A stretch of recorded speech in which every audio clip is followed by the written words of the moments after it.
Kementerian Pertahanan melalui Badan Pendidikan dan Pelatihan Rabu pagi melakukan penandatanganan nota kerjasama pendidikan dan pelatihan bela negara.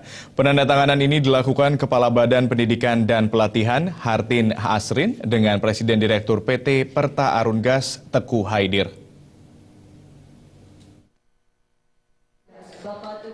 Kepala Badan Pendidikan dan Pelatihan Badiklat Hartin Asrin menyambut baik kegiatan yang dilakukan oleh PT Perta Arungas atau PAG dengan mengikut sertakan karyawannya untuk melakukan latihan bela negara.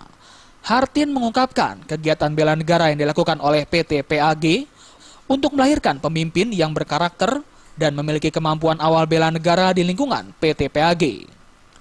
Lebih lanjut, Hartin mengatakan diklat ini dilatar belakangi dari keinginan Direktur PT PAG untuk mendidik pegawai PT PAG sehingga mempunyai rasa nasionalisme yang tinggi, disiplin, jiwa korsa, dan loyalitas seperti yang dimiliki oleh prajurit TNI.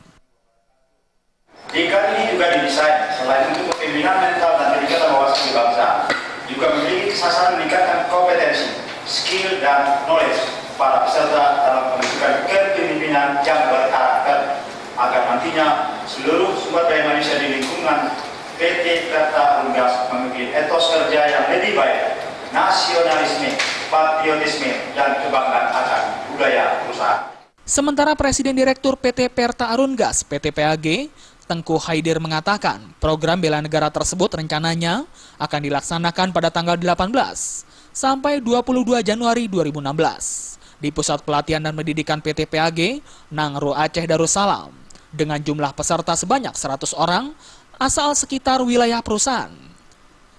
Haidir mengungkapkan dengan terlibatnya masyarakat sekitar untuk mengikuti program bela negara tersebut agar dapat memberikan kesadaran masyarakat bahwa bela negara akan mengurangi potensi terjadinya konflik yang berada di Aceh. Maksud dan tujuan tidak lain adalah supaya kita satu visi. Visinya adalah visi negara. Ya, jadi semua orang itu bela negara, perusahaan itu juga bekerja dengan baik, juga bela negara yang saya tahu. Jadi ini yang kami dukung. Pelatihan ini mudah-mudahan kami pun nanti bisa juga berbisnis dengan baik, dengan aman, dengan nyaman untuk negara juga semua. Dari Jakarta, Febi Waryanti dan Ketut Sumadias.